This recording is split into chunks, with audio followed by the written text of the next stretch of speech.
nzambe ya mpungu tulendo apambola moko na kati na bino bonso bazali abonné na biso po ete oyo nyonso mpe baye lelo mokolo na liboso nzambe oyo bankoko na biso babelelaki ye oyo mpe biso lelo tozali kobelela ye nzapa nzakomba akongo mongali vidi mukulu Mungu Baba Mungu wa milele nzambi gaungu kalunga yasoloti apambola moko na kati na bino eyokeli ya malamu pe bosimba oyo toakoteya po ete toteyi mpe mingi tolobi mpe mingi nzambe alobi bolemba te bakoko balobi papa sayala kolemba te papa mafolo malala abande kobisanga mikolo nyonso papa sayala kolemba te likambo na ye etikala na kati na motu ya ngai ke ya solo papa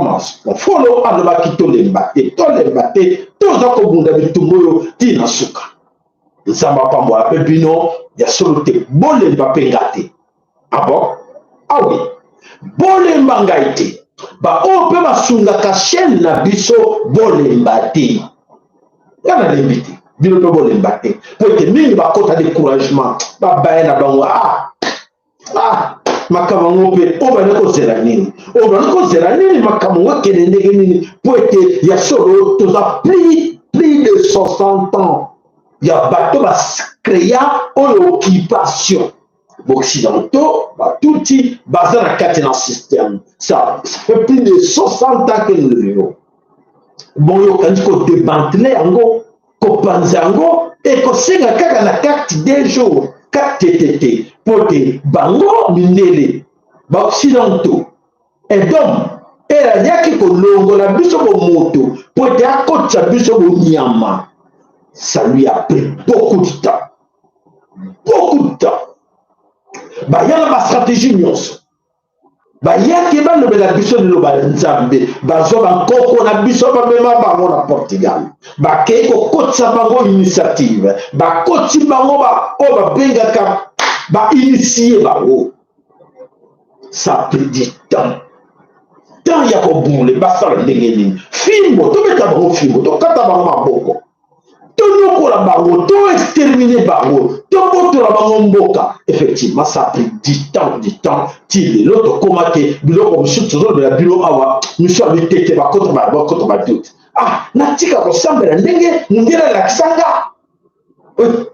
mingi bazose poser des questions de metu natika kosambela ndenge mondele alakisanga ezali sumu te nzambe nakokende lifelo te po te nzambe alobaki ke selon edom mondele azali saint noir azali diabolo alors mondele enseigne bino yango alors bino mpe bovandi bozoyoka ye enseignement oyo ya ye oyo mondele ayela biso yango wana donc biso tokotikala biso kaka basatana badiabolo na kati na lifelo bango baza na paradis n'est-ce pas bongo mpona nini bakosaka bino lisusu po ete balobete noir nde oza na malédiction ya chambre ebongo malédiction ngo bango bapesa bino formule te ndenge nini bakolongola malédiction ngo oyo bakomaki na babibili ya kotangaka malédiction ya chambre oyo bino bozwa lemba yakoyisa bino yango bondima yango epuis bozosalela yango po bozosala makomami na bango bongo bokobimango mokolo nini bamama bokobimango mokolo nini bapapa bino bapaster bevêque bino baprophète banani baabe baprêtre banini kobo mozali oza na kati ya malédiction te osobandekona teke yo mpo oza na kati ya malédiction wana bolobelaka bango nini na kati ya l'église na bino boteaka bana nini ke oui malédiction ezali kaka etali bino nga te nga comme naza prêtre naza noir me naza na malédiction wana te c'est ça nga nazali prophète nga nazali prophète nga nazali pasteur naza na kati na malédiction wana te c'est ça non parce que vous croyez en ça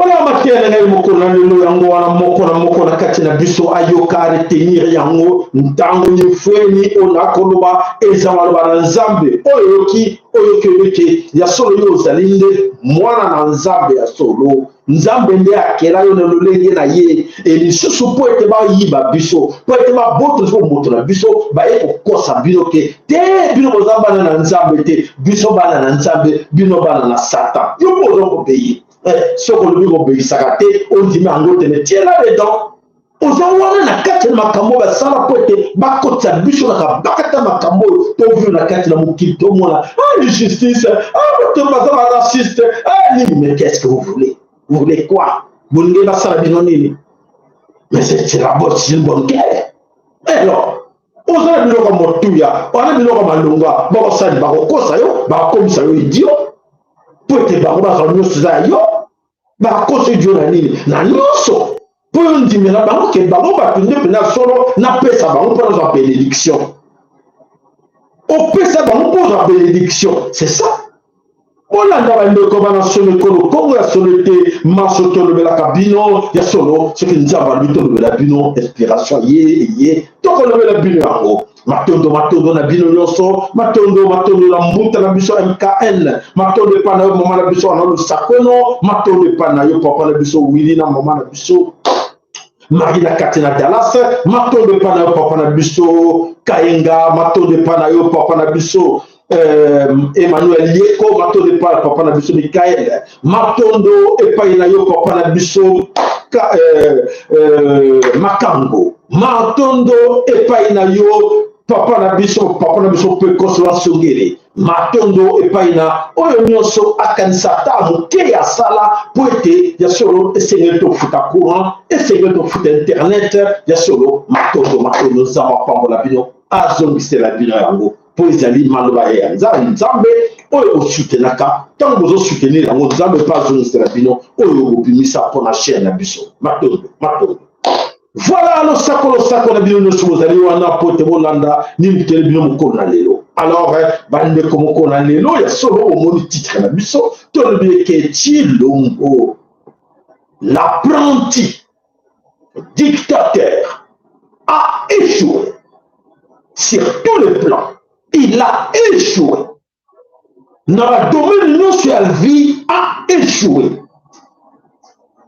tokoexplike bino na badomaine nini ye alongi na badomaine mibale wana tokobetele maboko bozala pre bozela tokomisa bino badomaine nini mibale oyo Tshilombo alongi nango wana tokobetele maboko ke Tshilombo mpenza merci Tshilombo olongisi biso na badomaine oyo bozela boza pre matondo na balaki na bino alors botobolanda biso na bokeli nyonso balaki s'il vous plaît vous avez bien déjà wana balaki na bino losako na bino nyonso alors tokota na kati na mozindo ya actualité na biso nini tobombeli bino mokolo na lelo ya solo bolanda nano allez toke. Celui qui a volé 10 000 francs tombe.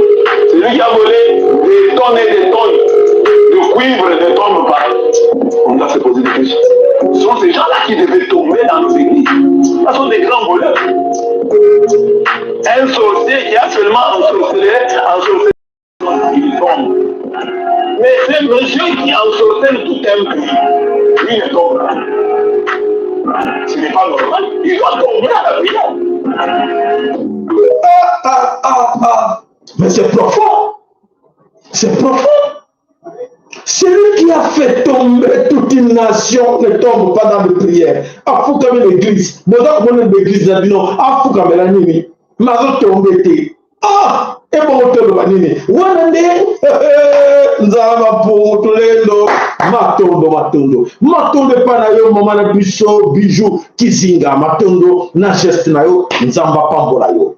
Alors, bandeko bana solo ekolo Congo ya solo te ezali ya konginda donc omona ki ya solo nyonso tolobaki lobi otolobaka bato bakomi kocomprendre yango ke ya diserie na kati bolanda ya maloba na nzambe na ntango toza kobundisa bato oyo tozalaka na raison ya kobundisa bango bolanda. Recommandation au peuple congolais. Les élections nous donnent le pouvoir de renouveler la confiance aux animateurs des institutions qui ont bien servi le pays, mais aussi de sanctionner tous ceux qui ont mal géré en servant leurs propres intérêts. Face aux nos candidats, privilégions les critères objectifs de compétence et de probité morale. Prenons donc conscience de notre responsabilité en tant que souverain primaire en disant non aux opportunistes qui changent de camp à la recherche des intérêts personnels. Non à ceux qui prennent comme suppléants les membres de leur famille. Non à ceux qui postulent à tous les niveaux. Non aux tribalistes et aux népotistes. Non à l'achat de conscience. Non aux religieux, mafieux, oyo qui cherchent leurs intérêts individuels.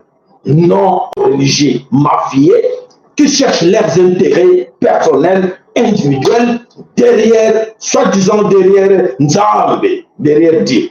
Arrêtez, arrêtez mes chers amis. Alors, dans tout ce que vous voyez là, si nous entrons vraiment en détail pour la décortiquer le message, il y a soi-disant ma serviteur, il y a Nzambe. Qu'est-ce qui se cache là-dedans, dans ces messages-là? Il se cache derrière qui? Mais la confusion est là, la confusion divine. Et ça pour frapper, ça va les frapper parce que tout là, ces gens-là, est-ce qu'ils parlent là au nom de qui? Au nom de leurs chrétiens, Bandimina Bango, Boyo, depuis qu'on a commencé l'église là, avec 3C, ces chrétiens, ces croyants sont dans la misère totale. Et ces gens qui roulent la rosse, qui bouffent très bien, ils ont des maisons à gauche, à droite. Banalisa pour dire la vérité, ne va croire en avant. Bana mama Congo, Bolanda biso. Bana mama Congo, s'il vous plaît, Bolanda.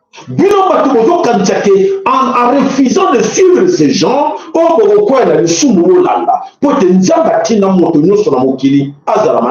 c'est la position les autres. Mais Astina va voter pour escroquer à vos noms. A-t-il jamais le politicien d'escroquer au nom des autres? A-t-il jamais les soi-disant serviteurs de Dieu?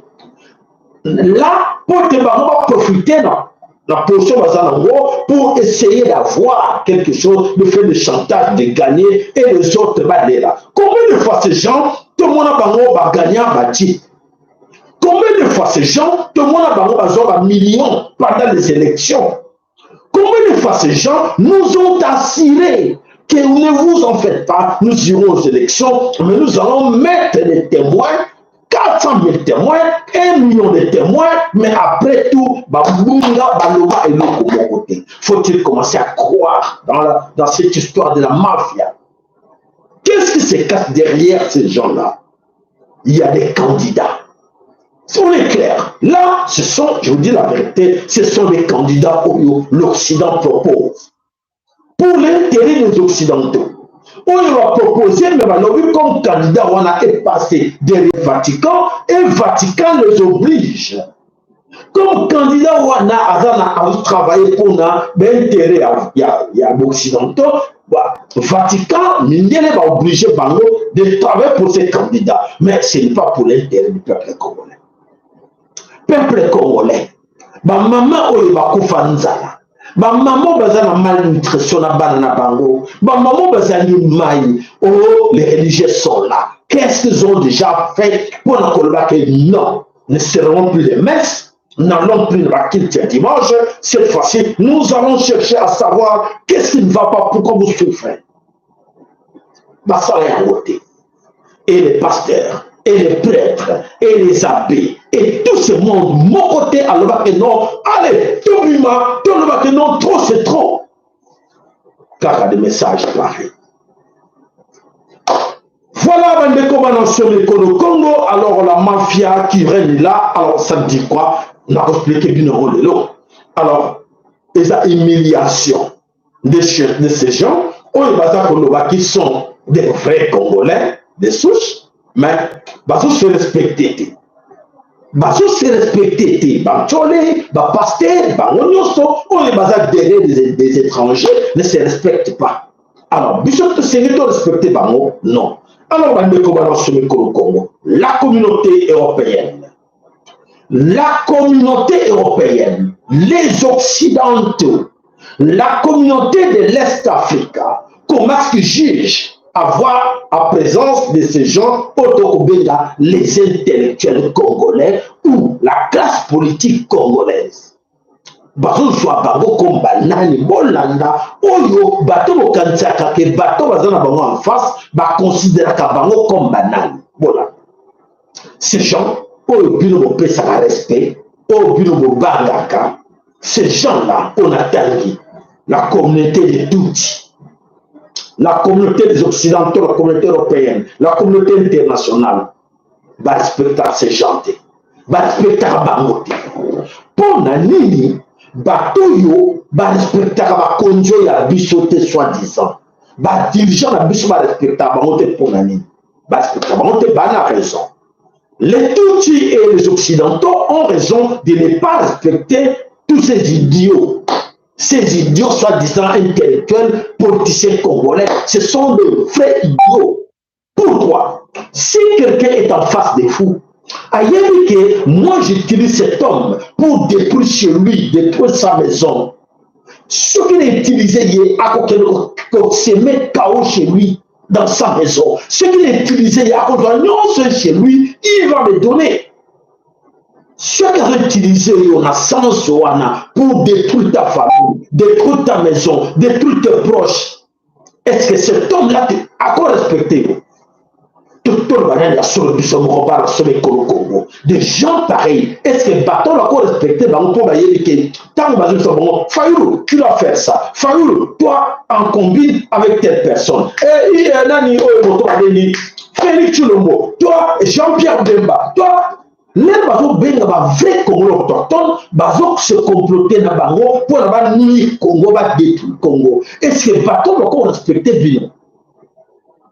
Bateau on va quoi respecter Bino na Batouti. Tant bazo ko yeba que Félix on lui demande de faire, va le faire. Félix, tu vas dire à des gens comme ça que les Banémoulenge sont des Congolais.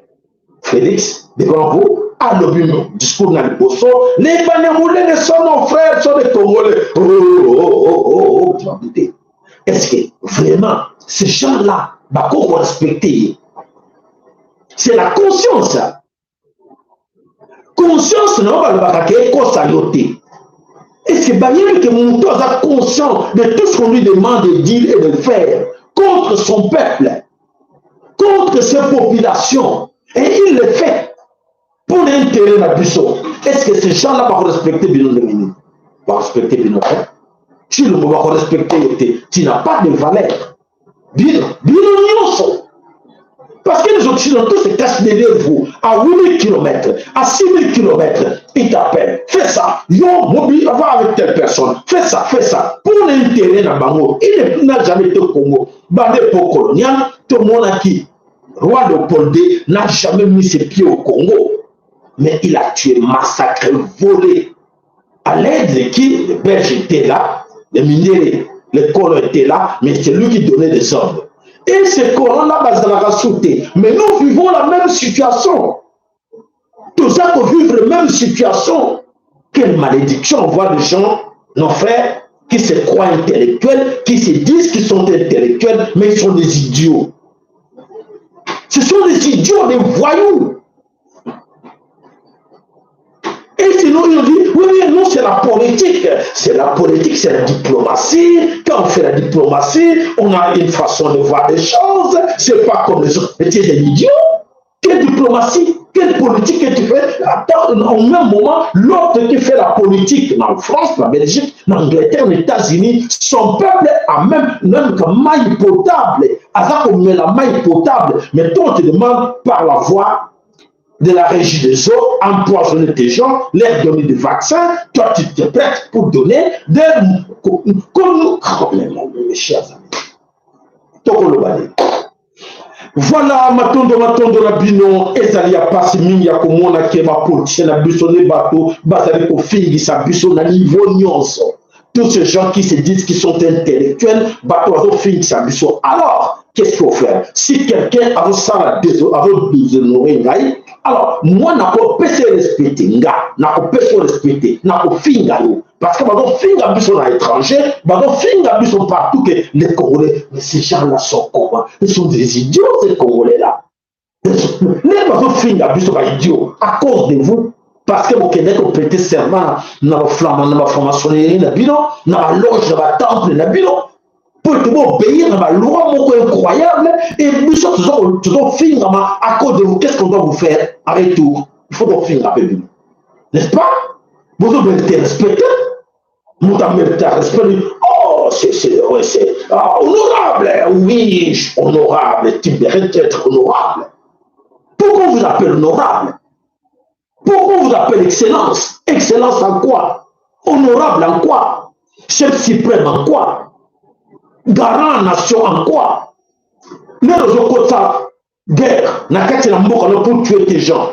Les réseaux quota ma crime, on doit accepter même de venir vendre organe, il y a Batunayo. Et tu te dis tu es honorable, tu es garant de la nation. Tu n'as pas honte.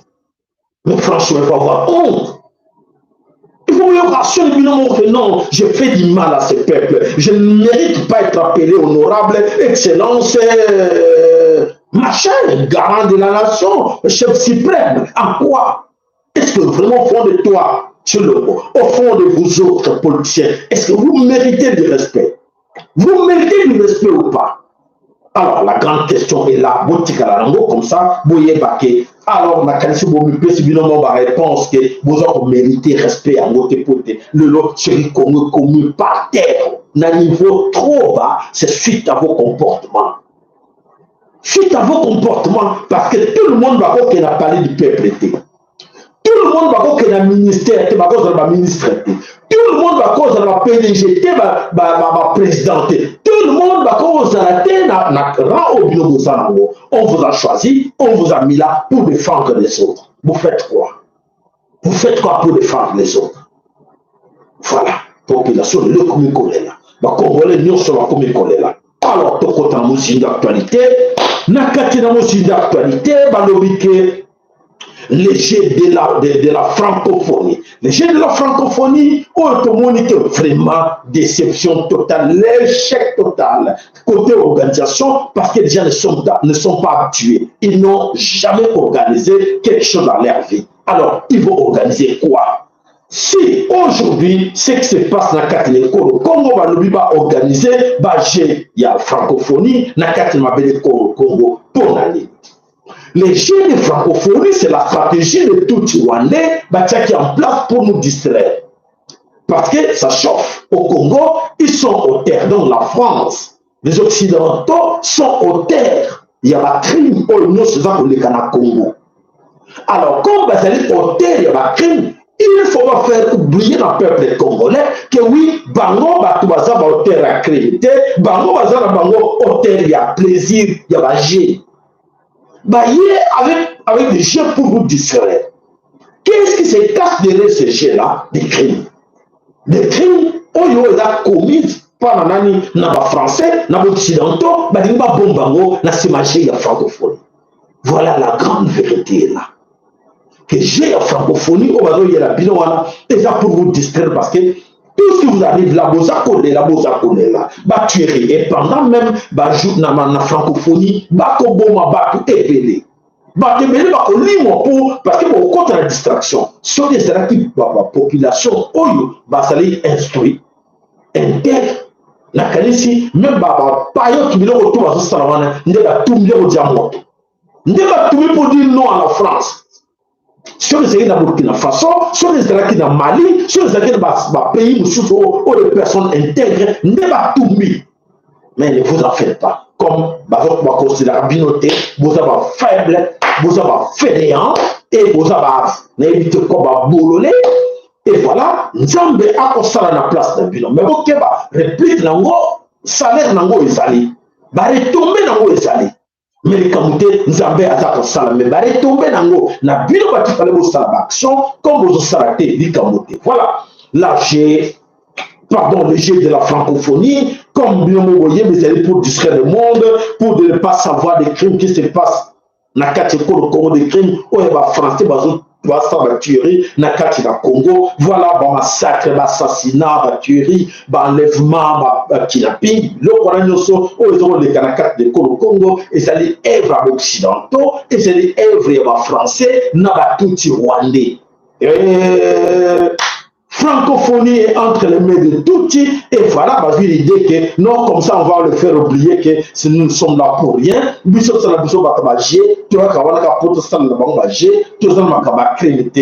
voilà, c'est pour cela que vous avez gouvernement francophonie et les Kawana. Donc voilà, la France est à la tête de cette histoire-là, j'imagine à francophonie, et c'est pour faire oublier la crème Oyo, la français.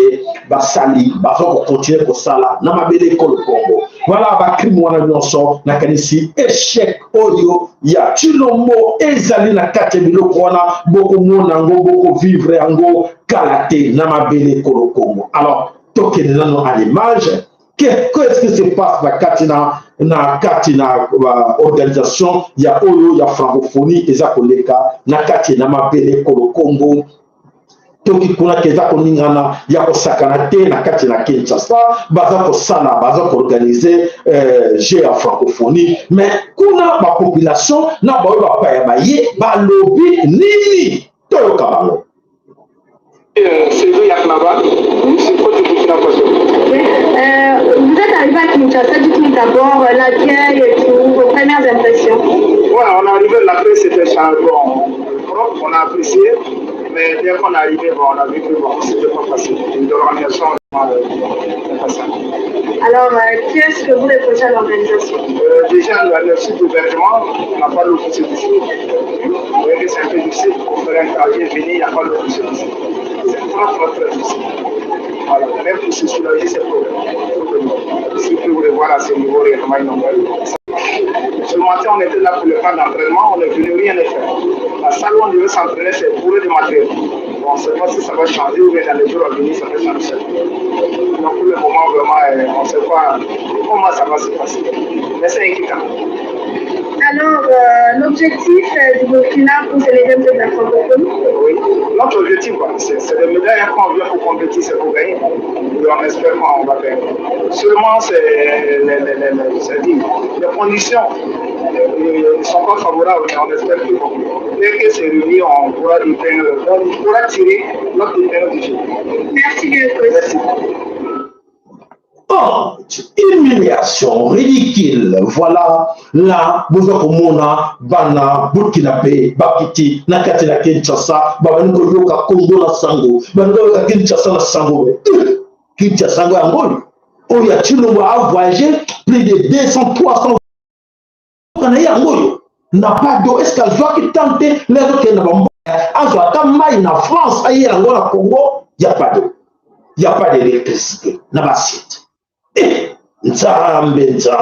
Et alors, voilà quelle humiliation. Bota. La suite, c'est quoi? Il faut aller chercher de l'eau. Il faut aller chercher de l'eau, amener là-bas, maï où tu vas plus, maï, réclamer maï, maï na Burkina Faso, maï na Tchad, yena ngora kati ne Congo, Botala, animal.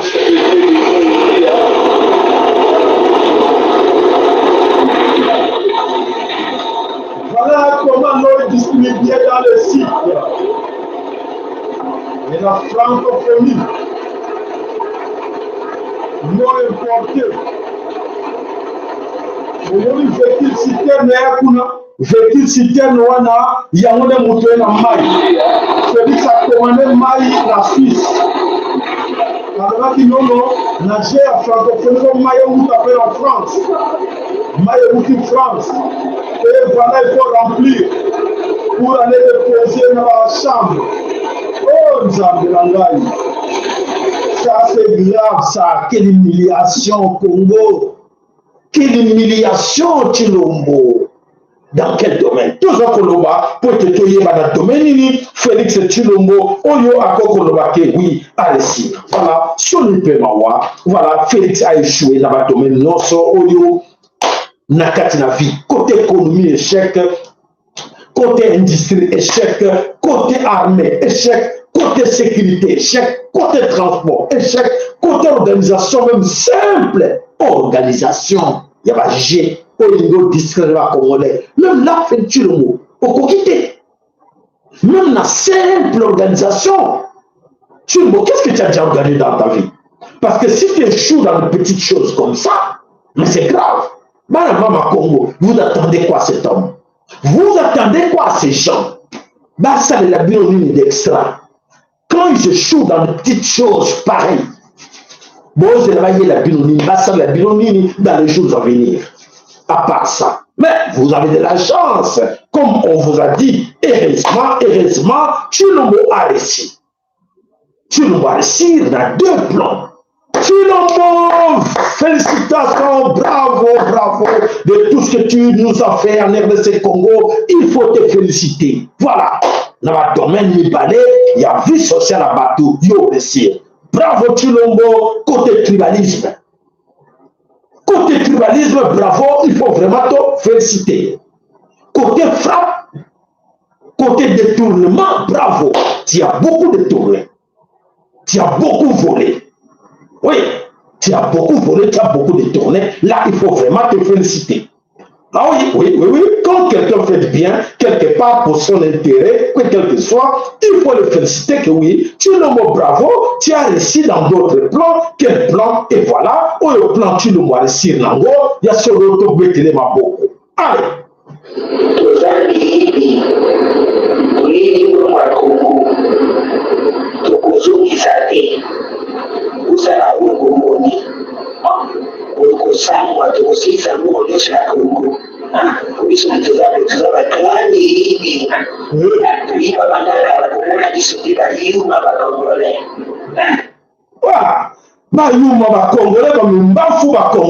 Voilà, Vital Kamer avec ces gens, Balobi, Bazaba, vrai, Fakwa, Bayiba, Banda Kalabomona, Bangote, il s'en fout de vous, Bandimi, Naya, Massa, les Chulombo, Baoyiba, Tina, Sukabo, Kenabango, n'y pas. A dit que 80% de vos matériaux. 80% par volonté du sauté. 80% de la famille. 80%. Parce que moi, les peuples là, on Zoba. Attends, Alembi, Bamusoba, Balembi, Babolo. Et ma casquette. Babolo. D'année en année, vous voyez que ces imbéciles, il y a peuple, voilà. Attention, on va faire au cas. Voilà.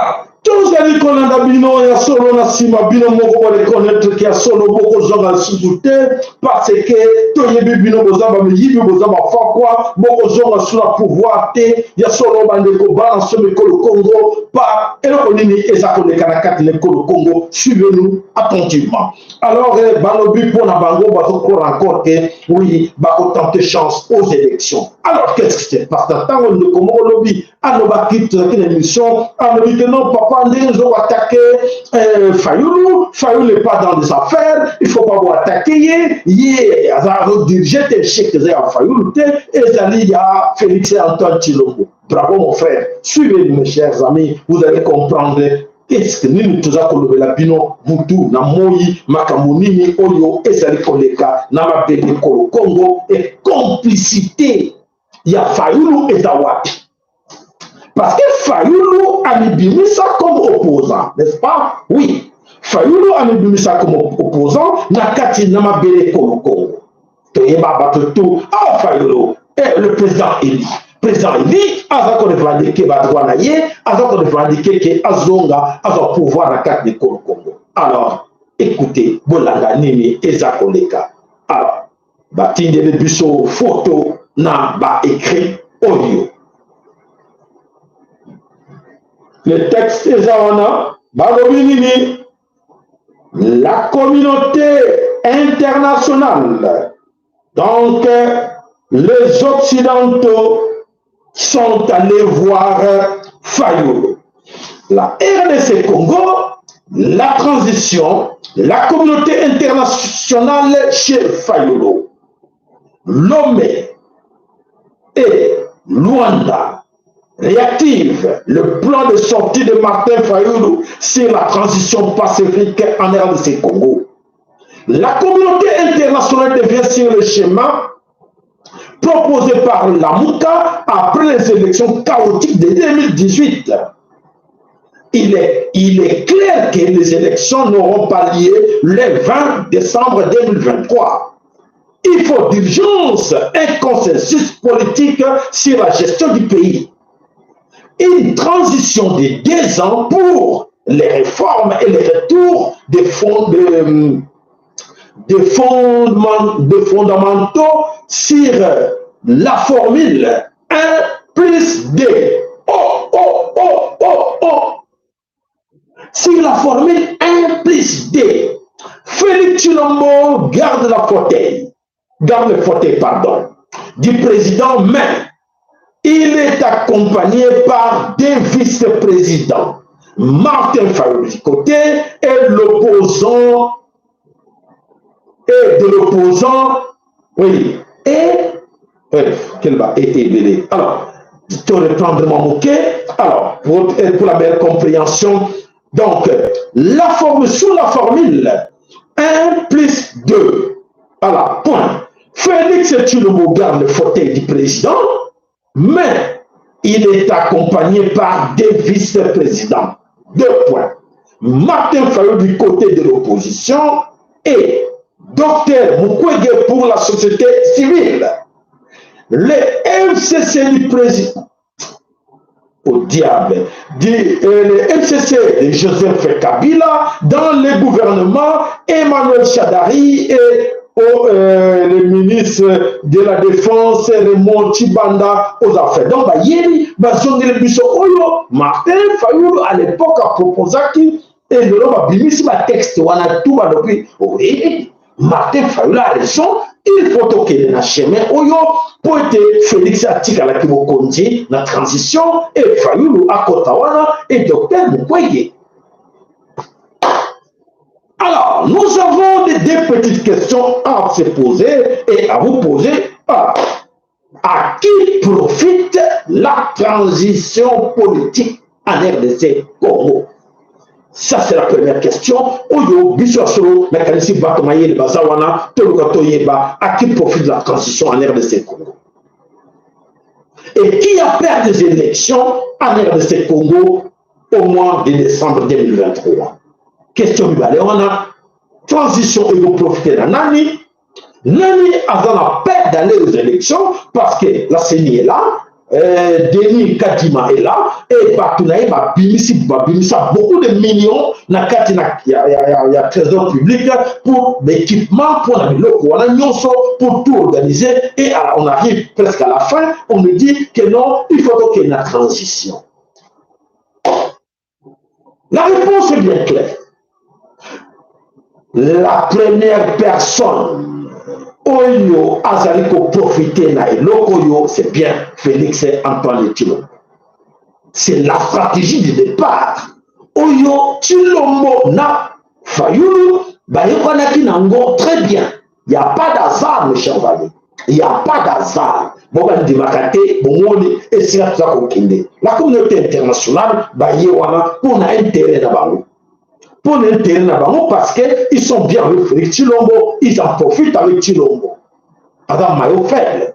Et la communauté internationale profite là-dedans parce que les faibles, excusez-moi de vous le dire, alors ils vont profiter de la Simaraye. Tant qu'il est là, ils en profitent. Le monde bouge, BRICS est là, mais on va garder le Congo. Est-il possible? On va garder le Congo, la technique, la stratégie, en passant par vos sales politiciens. En ce moment, le monde bouge. Ce sont vos sales politiciens qui sont à la base que le Congo est toujours dernier dans la liste en acceptant des propositions pareilles. En revenant dans ma proposition, on va arranger Bamou. Ma proposition s'arrange qui? Ça arrange tout d'abord les Occidentaux, les premiers gagnants. Ben, intérêt de Zabango, parce qu'ils s'en sortent là-dedans. Va payer Bango, va payer Pelé, espoir na bango tika la suka na Congo. Alors il faut garder les Congolais dans l'état sauvage. Il faut garder les Congolais dans l'état d'esclaves. Alors comme ça, ils en profitent parce qu'ils n'ont pas de connaissances. Ils ne savent pas que les Occidentaux profitent derrière le manque de connaissances aux animaux. Vous avez compris? Parce que les bandits, ce n'est pas réel. C'est absurde, c'est absurde de voir qu'aujourd'hui, c'est Moutoko la Fayoulou a boussi bateau et a souhaité que la transition, Félix a gardé la tête et Baro Bazana Docteur Mukwege. Qui est Docteur Mukwege? Un étranger. Un étranger exprimé à Bandindele. Bonjour mon ango. Gravité des choses. Ah. Voilà, en deuxième position, ben, va profiter dans ce sont les Occidentaux. Les Occidentaux vont profiter dans le pour tenir, ils vont manipuler, ils vont toujours entretenir les politiciens et puis ils vont garder toujours quoi dans si vous avez prostitué, gardez toujours banana yo, basa ba prostitué. Si vous avez maille potable, si vous avez maille ya poto ya salité, vous avez na bougie maille ya puis ya aux traîner. Donc vous avez un état.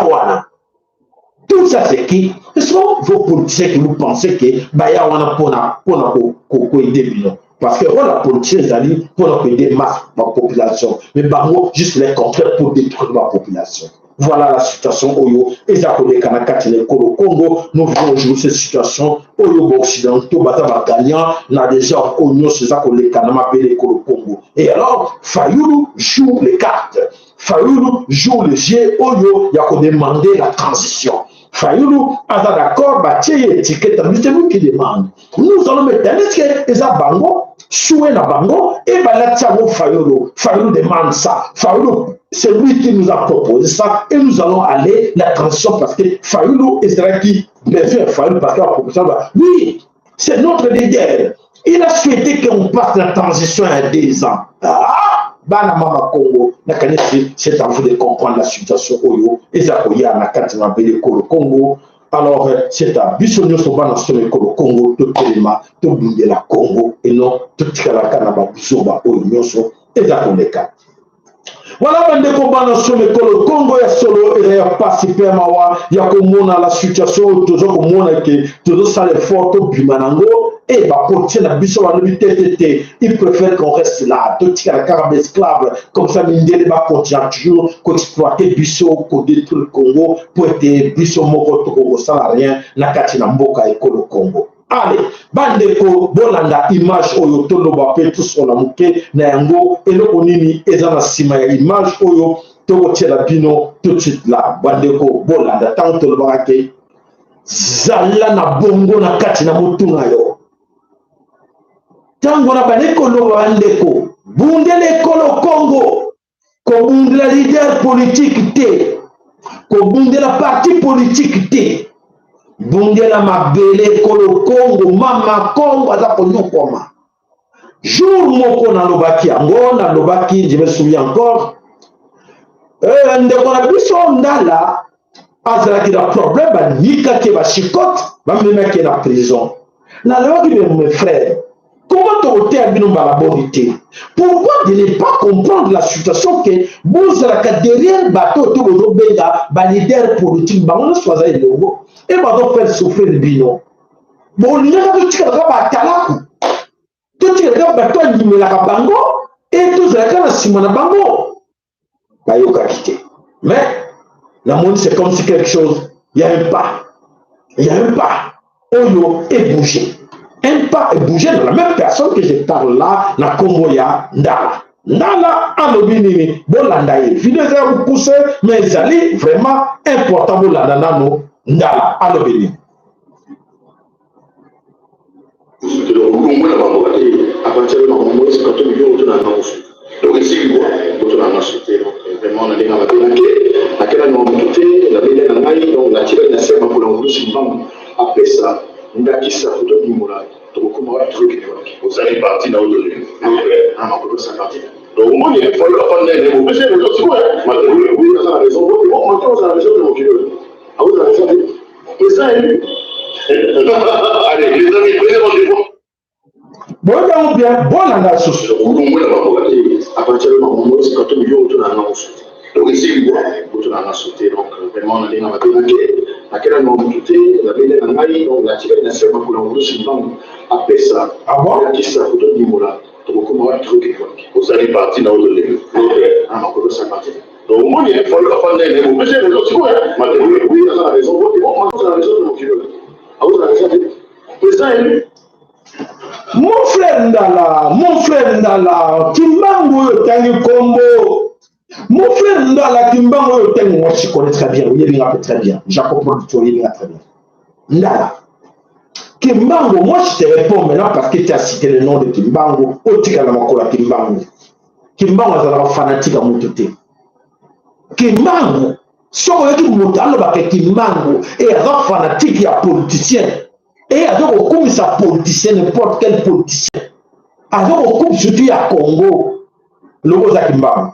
Ndala, revoir encore ta tête. Revoir encore ma pensée na yo.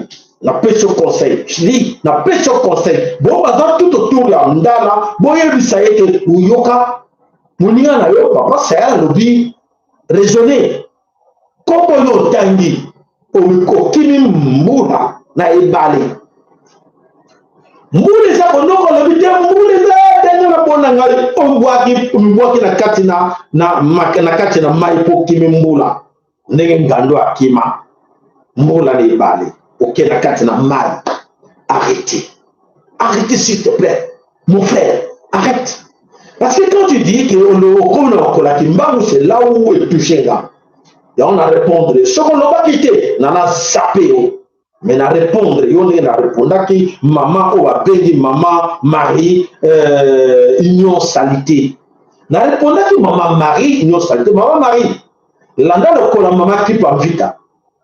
Ce qu'on a dit dans le moment qui peut inviter à terre, au donc quand tu as un il y a un parti politique, maman, au Kosala, au père le news, au koye battre, mais surtout, les bossons là, ngaye maman, dans la naissance, maman qui peut inviter à Babanga, Nana Kati, le Congo, au Kolandate, au Kenya, Boka, bateau, bazar, éliminatif.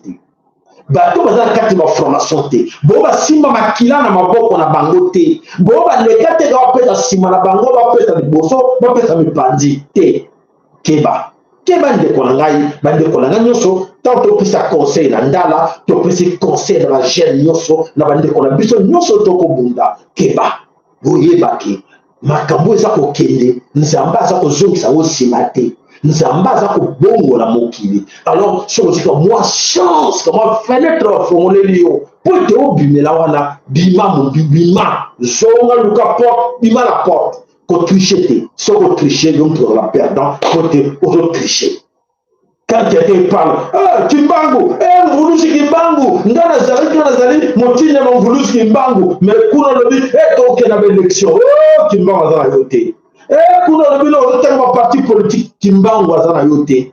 Ba leader politique Kimbango za yote, bande ko ba sina pesi bino, soko ki moto, azokeye na zela contraire. Oya Kimbango. Aza Kimbango. Oh, parti politique na biso to kena élection to ni to kena maponami poto luka moto biloko wana nyoso biloko ba eliminati na ba franc-maçon ba parti politique ba leader wana nyonso bango to ba prêter serment bazana makila mabeno maboko na bango oza bazana nzela ya nzambe te baza ba diabo e suka na bango bondimela ngai suka na bango ekomi. So on a chance yo kinga ya sur les aboy kima boya ko tanga ba kombo wana te tanga ba kombo na kombo ba de komsu bona na ba to wana te ba prêter serment ba nyoko la Congo ba prêter serment ba teka Congo baza ya bisoté na nini baza ya bisoté na tanga no ba kombo no boyebi ba politicien nyonso baza ya bisoté baza ya dom baza ya diabolo baza ya bisoté. Voilà le sakomato de mingi na kanisi de konabiso ayoki ango ya solo esengeli peke bo passer message bandeko ba baza pene na ye ba yebisa eke ya solo biloko oza ko lobi e otaki komba kimbango malamu matondo pa na yo mais o me boy ka mai o me boy na mai o zondo be ti sugeno président Eli wana comme opportuniste kimbango alinga bo opportuniste ti matondo. Voilà le katina ipen, la katina ipen, moto epeli la katina ipen ya osakanate kuna, ba etidja ba tumbi ba pine, ba etidja ba lobi non NON bako lingate, oyo Chilombo azosara comme frappe la katina ekolo Congo. Chilombo akei azo passé na frappe la katina ekolo Congo, alobi nini na ba master ne ba lobi na katina ipen, Minerval e Mati. Botala wana moto epeli na kati na ipen lelo nani apelisi moto wana ba étudiant apelisi moto batumba pine partout balobi non pour nini parce que gouvernement Chilombo année passée Minerva que nini ba frais académique ezalaki na $200 alors surprise année académique comme balobi non ça passe à $440. Donc de 200 à $440. Pourquoi? Pour l'interrogation. Nous sommes un système Oyo et si Félix a réussi, n'a fait frappe, et si a réussi détournement, escroquerie, ram, nous sommes a réussi et voilà, ça continue. Voilà, bandeko banasomi ko Congo, ba etidja ba tomboki pona yango na katina mapele ekolo Congo.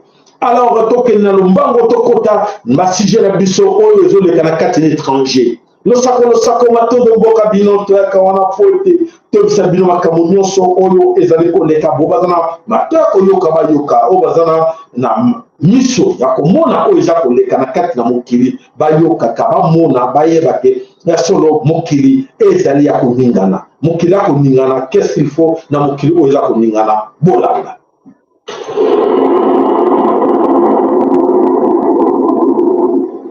Africa should never be seen as a continent that needs generosity. We want to be treated as equals. L'Afrique ne doit jamais être considérée comme un continent qui mendie la générosité. Nous voulons être traités sur un pied d'égalité.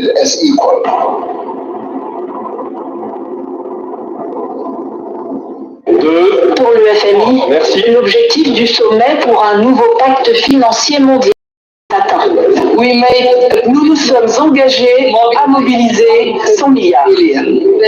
100 milliards de dollars à destination des pays vulnérables du Sud pour faire face au changement climatique.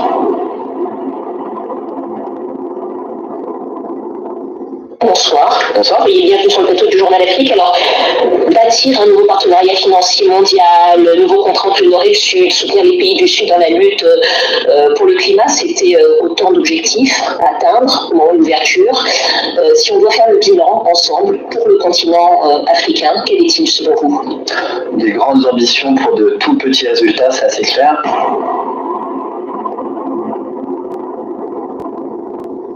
Une des annonces de ce sommet, c'était de dire on a enfin atteint les 100 milliards de dollars promis depuis des années pour l'adaptation et l'atténuation des pays du Sud au changement climatique. Sauf que ces 100 milliards, ils se font en grande partie à travers des prêts. C'est-à-dire on contribue encore plus à l'endettement de ces pays-là. Alors, voilà, mes chers amis, pourquoi l'Afrique est humiliée comme ça. L'Afrique est humiliée parce qu'il y a des gens comme les Chilombo à la tête du pays comme Congo. Ceux qui autorisent un bâtiment costaud, dans la tête costaud, et des gens respectés. L'Afrique cause la beauté parce que dans l'Ouest Afrique, ça bouge.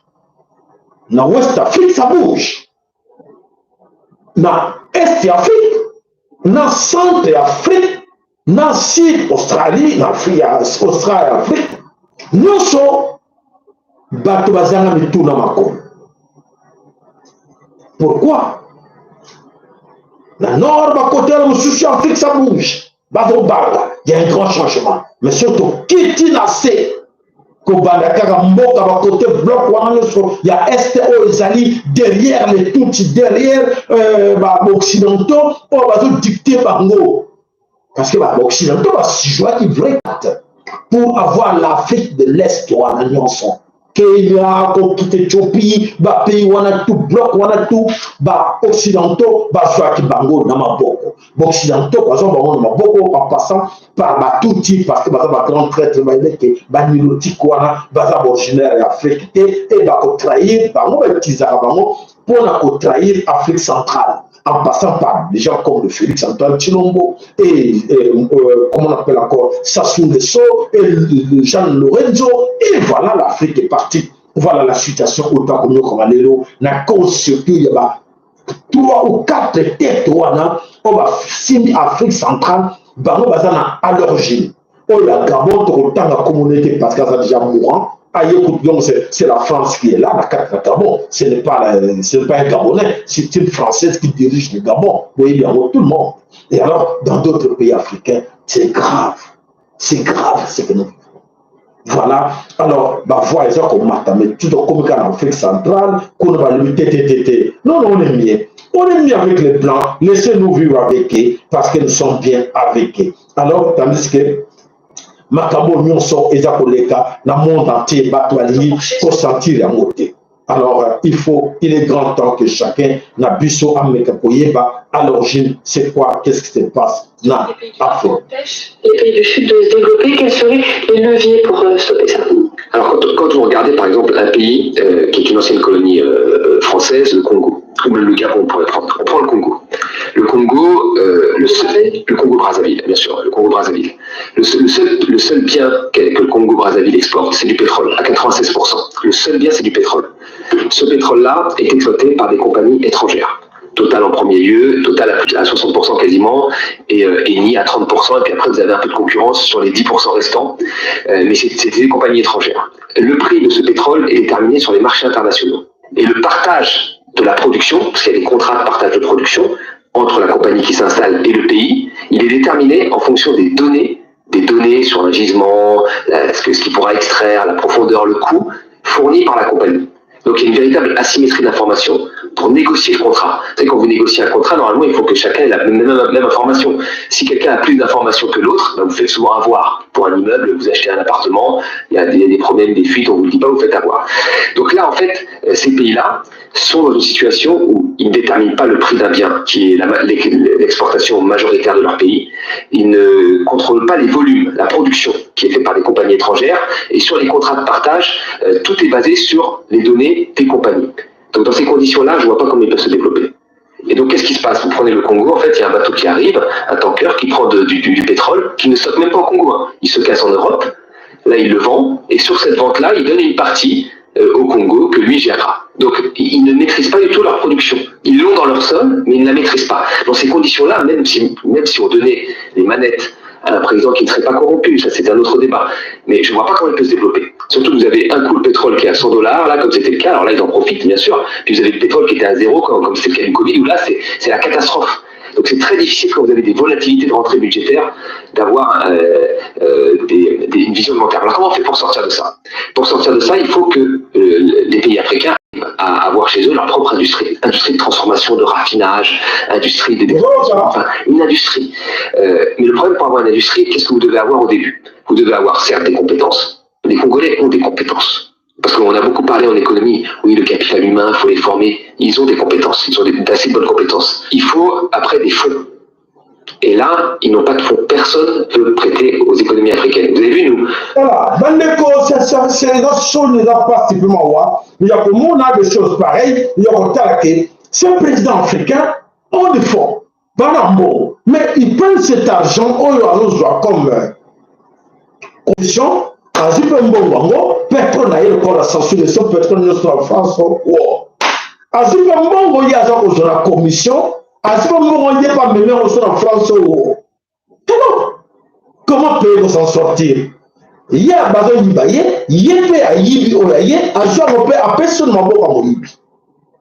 Voilà la situation qui se passe dans la Afrique, surtout en Afrique centrale, où toujours finir la Katina Mokili, Mobimba, et les autres pensent que, oui, parce que Emmanuel Macron, c'est son ami, hein, et Emmanuel Macron, quand le vit, a de soutenir rien, a de garder le pouvoir. Mais qui gagne dans cette histoire? C'est Emmanuel Macron qui gagne, ou c'est toi, Emmanuel Sassou Nguesso, ou c'est toi, Félix-Antoine Tshilombo, ou c'est toi, Jean Lorenzo qui gagne. Dans tout cela, vous êtes des grands perdants. Vous êtes des grands perdants parce qu'en réalité, ces gens qui profitent de tout ce qui se passe là, bino, bazo kosa bino, na ba miette et ba miette wana, bazo détruire l'Afrique. Soni et Kozana bino, vous voulez le pouvoir, vous voulez toujours rester là dans le pouvoir, mawa. Alors, tokota na katina mokili onini, ezali koya na katina, mokili oyoga ke moto ezali yakopela na katina mboka. À chaque fois qu'un État ne rentre pas dans la logique américaine, dans la philosophie atlantiste, elle a une guerre. La Yougoslavie ne voulait pas rentrer dans l'Union européenne, elle n'était pas non plus dans l'Union soviétique. Elle a une guerre parce que du coup les Américains n'arrivaient pas à faire entrer ni dans l'Union européenne ni dans le camp atlantiste. L'Irak, Saddam Hussein, à partir du moment où il a commencé à parler d'échange de pétrole en euros et non plus en dollars, ce qui tuerait le pétrodollar, donc qui est une des grandes forces, un des piliers de l'économie américaine, eh bien, il a eu une guerre. Kadhafi a eu une guerre à partir du moment où il a commencé à parler d'une monnaie unique pour l'Afrique. Ce ne sont pas des conspirations, c'est la réalité. C'est la réalité. Même si, quelques mois auparavant, un Milosevic, un Saddam Hussein, un Kadhafi étaient sur le perron de l'Élysée, étaient invités en grande pompe dans des réunions avec Barack Obama ou d'autres chefs d'État. Et les Américains font ça, parce que attaquer la Russie frontalement n'est pas possible, parce que la Russie est une puissance nucléaire. Donc on fait une guerre de proximité en Ukraine. Les Américains et les atlantistes avaient déjà fait commencer ça.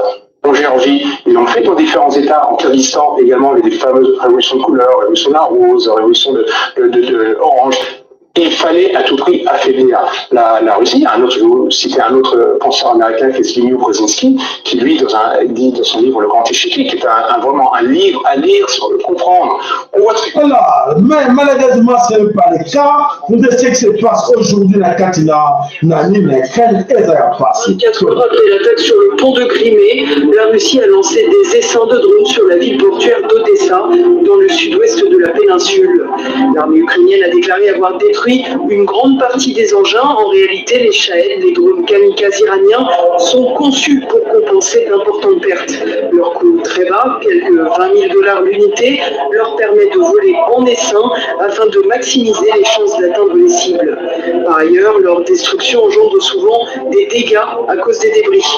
La Russie en aura envoyé une trentaine en tout ce mardi. Moscou aurait également fait usage de 6 missiles calibres lancés depuis la mer Noire sur des cibles à Odessa. Un navire militaire ukrainien hacké, un stock de missiles anti-navires à Harpoon fournis par les États-Unis et une usine de réparation de navires de guerre ont été détruits depuis ce matin, à l'instar de 28 drones ukrainiens volant au-dessus de la Crimée. Voilà, mes chers amis, Ezako, la Katina, Ukraine, Kuna, Opesimbwambwa, Boli, et voilà, ce que tu dois la réalité, c'est ce qui se passe au monde, ce que tu as dans le biseau comme moi la caméra. Donc, c'est-à-dire que ce qui se passe au Congo, ce qui se passe en Afrique centrale, c'est comme si les autres sont au jour, nous sommes la nuit. Parce que les gens qui font du mal dans mon Mobimba, on va haïr Bango dans le monde entier, sauf dans l'Afrique centrale, bah bienvenue. Sauf dans l'Afrique centrale, où les Américains, les Occidentaux en fait en général, bazana doit bienvenue et bazo continue toujours qu'on exploiter l'euro Nakatia Afrique. À cause de quoi? C'est là-dedans. Les gens ne réfléchissent pas parce que il y a la bombe aussi. Partout dans le monde, mais en Afrique, voilà. La communauté, voilà, il y a la communauté européenne, pour voir Fayolo. Est-ce que la communauté européenne va encore dans Mali pour voir n'importe qui dans Mali? Jamais. Ils n'ont plus la place là-bas. Dans Burkina Faso, ils ont la place. Non, dans Tchad, est-ce que ça va vanter dans ça? Sauf dans le pays à la zone. Il va voler que ces gens-là jouent avec nous. Le portier congolais. Qu'est-ce que vous pouvez nous dire dans ces cas-là? Tu dis que non, tu fingi bino. Parce que vous méritez l'insulté. Mais dans la logique, vous avez milliers de choses. Pour le côté que vous ne bougez. Le monde tout entier est bougé. Que les gens ont compris que les Occidentaux sont à la base de la destruction du monde. Les Occidentaux, depuis qu'ils sont là, quelqu'un qui détruit le monde. Qu'on détruit la maladie, qu'on ça, le laboratoire chimique, pour détruire le monde. Tu ne sais pas. Là, il est bien voté. Et puis, nous, au Congo, bienvenue Joe Biden. Bienvenue Bill Gates. Mais ce sont les gens qui fabriquent des produits pour détruire, pour exterminer vos populations. Vous en mettez respect. Vous en mettez respect. Voilà une déclaration de beaucoup souka. Vous voyez que autre qu'on besoin de Kambo et Nzambi. Autre qu'on le besoin bino et Nzambi. Beaucoup sambwa moko yeba teke to mo na ke papa na bele ko loba to mo na jaka o se ba aventure te te ko za boy laisse ça ba ba ensemble on laisse biloke kala te boko lela na mabota na bino boko lela qui croyait que lelo famille ya o ba ko benga chérubin o kende banaki balela na ndimaki ce monsieur va fantir mais na ndimaki comme par hasard pas famille baleli yango bosala malamu bosala population de malamu nzamba ko reconnaître bino mais ntango bosala bape o bozolelisa bamama o bolelisa bandeko bazolala bien te moya kotamboleza te moya bakolongolanga bakosalanga boye likolo na bino puisque nzamba kolimbisa bino likolo na bino bato bazosouffrir courant eza te mai eza te likolo na bino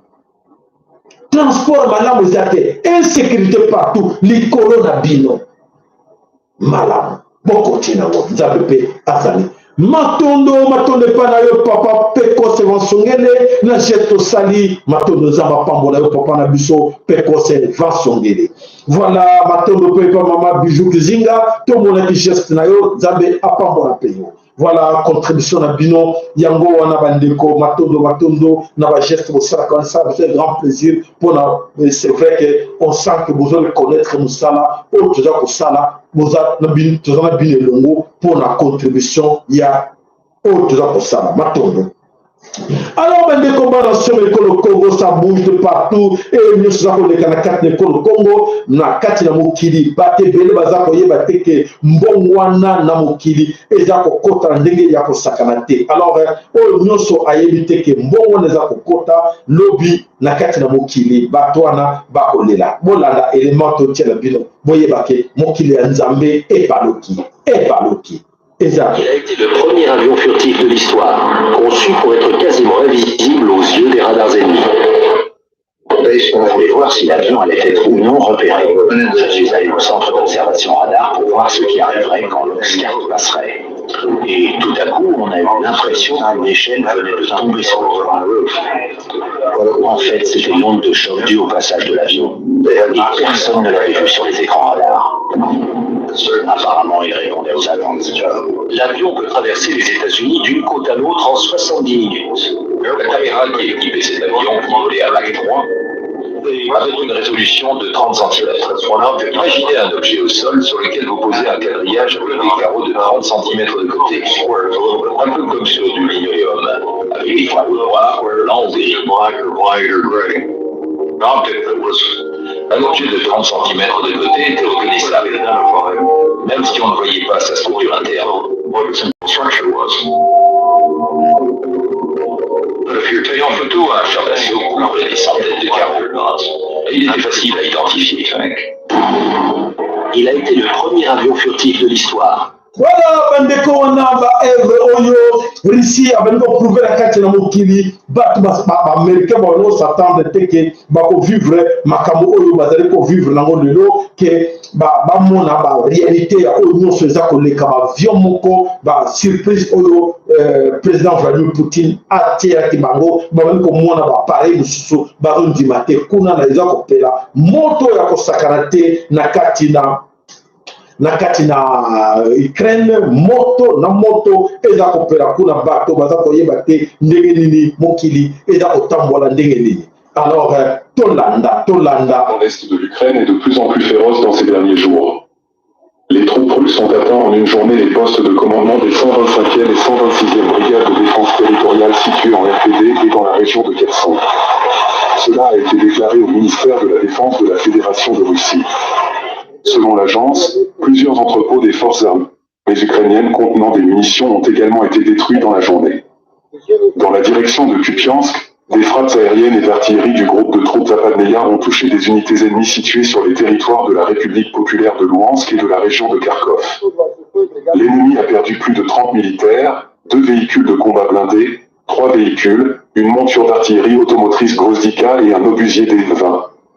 En outre, un dépôt de munitions de la 67e brigade mécanisée des forces armées ukrainiennes a été détruit dans la région de Kharkiv. Des systèmes de lance-flammes lourds du groupe de troupes centres ont touché des unités des forces armées ukrainiennes situées sur le territoire des républiques populaires de Donetsk et de Lugansk. Selon le ministère russe de la Défense, plus de 120 soldats ukrainiens, 5 véhicules blindés de combat, 3 véhicules, une monture d'artillerie automotrice Grozdika et un obusier D-20, ainsi qu'un dépôt de munitions de la 66e brigade mécanisée des forces armées d'Ukraine ont été détruits.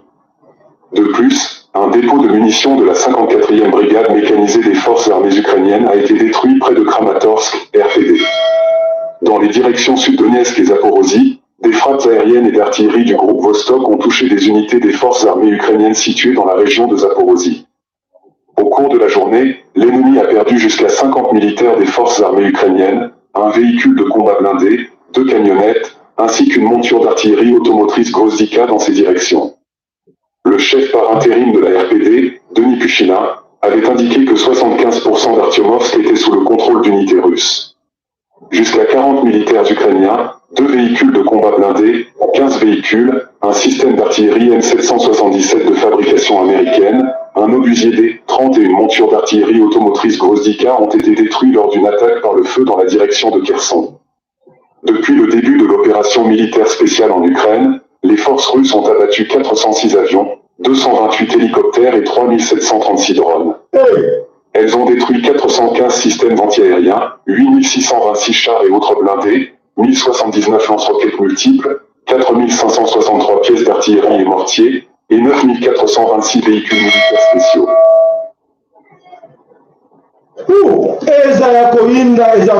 Voilà mes chers amis, tout ce que moi je peux vous dire en l'instant, n'ayez pas peur. Bobangate banamama fogo.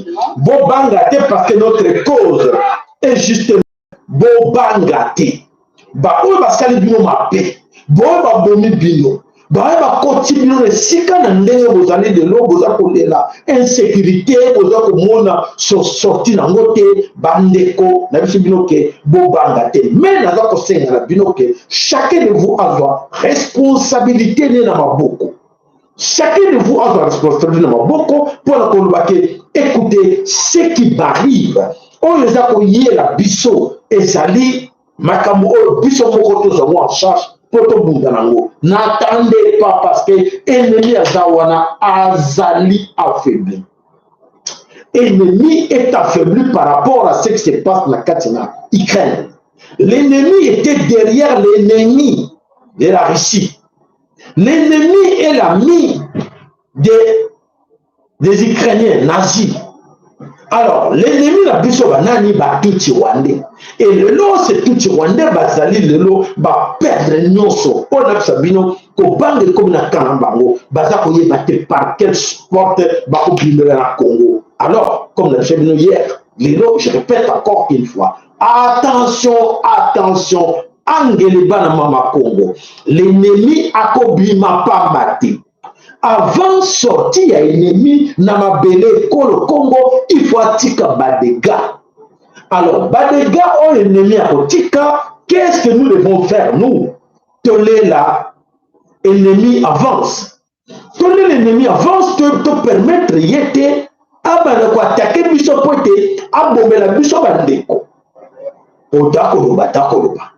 Bazali wana Bandako. Basali wa tumisha l'opération tebindako bandeko baloko ndimate ko parce que bindako lelo ba mingi bakota bandako bakana kubanga mais beba bota courage pour continuer l'opération ko lukaka bango ko kangaka bango balinde comme suso ba ko banga ba bi ba ko kangaka njoka te batwana ba se préparer l'opération mingi oyo baza ko planifier pour ko détruire biso na cap surtout les jeunes ba jeunes vous les jeunes ba tata maman bo bana bana la sasa o bana bana ba koli ko c'était que vanda na ndako bomba na kala ndako na sina loba yango na sina loba yango mingi ba okanga bango banda na tango zo bombisa ya vanda na ndako bien atel mato benya na bango bomba na ndako ko bimaka te bomba na ndako ba ko kangela yo mwana na ndako ba ko enlever ye na ndako ba ko enlever mwana na yo na ndako